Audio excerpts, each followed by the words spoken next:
Welcome to this Axis and Allies 1914 video. Today we're going to be taking a look at the United States for its Turn 1 movement and purchases.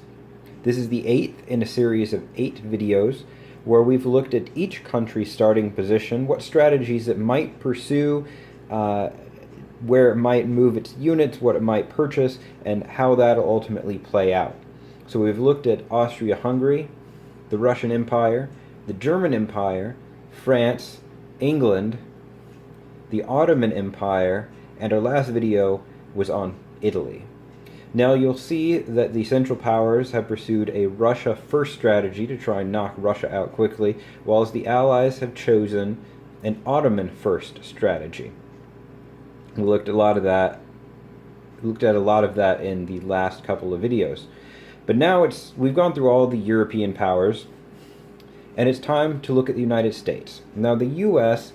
gets to move its units around, but unless provoked, cannot attack until the third turn. Now,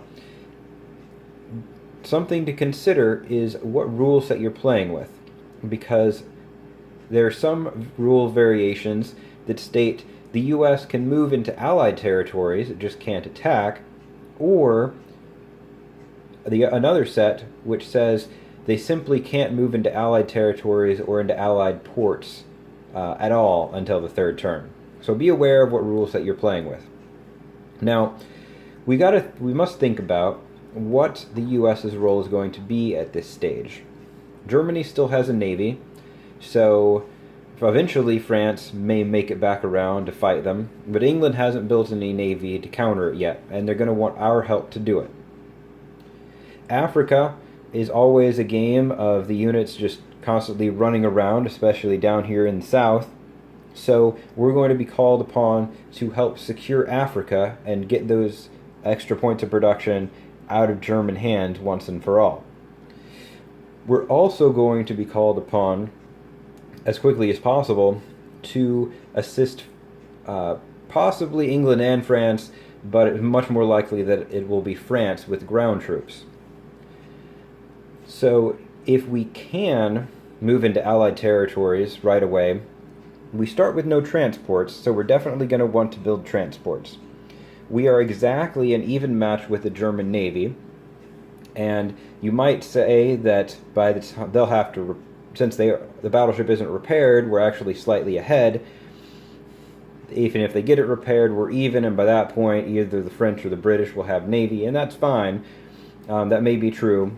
For this recommendation, I'm going to assume that England is at least a turn or two away, and so any move that we make, assuming we're able to land into Allied territories, Germany is going to want to directly counter.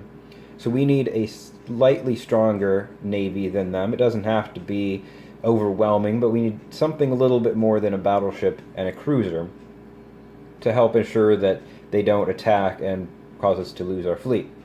So I'm going to recommend on our first turn that we buy a sub just to give us that extra advantage, offensive and defensive, and it can absorb a hit if we need it to. Should be plenty to defeat that British Navy. And then 2 transports, so that on our next turn we can start shoveling guys across into Africa. That'd be second turn, and then third turn we can either attack, keep moving across and attack with them, or maybe move up into France itself. We could, depending on how dire the situation is in France, since we have a port in the eastern United States, we could potentially get troops there over on this first turn. Now, if we're not allowed to move into Allied territories at all, that does change what we're going to do a little bit. We might focus more on land forces, or we might buy a fighter. If we're trying to get troops over as quickly as possible, I wouldn't recommend a fighter. We'll rely on France and England for that, potentially. But if we have a turn or two to build up and are limited in terms of where we can move our units, then getting a fighter on this turn might be an okay thing to do. And that's really it when it comes to the United States. There isn't a whole lot for it to do. It's all about looking at where it's going to be needed in a couple turns and prepping itself. So it isn't, loading its transports and moving across the ocean, if it can avoid it, that is already positioned in Europe on turn 3 to do what it needs to do, or have its navy positioned to help clear out the German navy if it needs to do that on the 3rd turn, rather than, okay, it's 3rd turn, let's load up and move out. You'll save yourself a whole lot of time and a turn or two of effort, and especially if Germany's bearing down on France, or the Central Powers are doing well elsewhere in the war, they need the U.S. involved as quickly as possible. And so that's what you need to focus on your first turn as the United States. I hope you enjoyed this video. If you did, give it a thumbs up. If you have any questions or comments or other thoughts, please feel free to share them in the comment section. I look forward to hearing from all of you.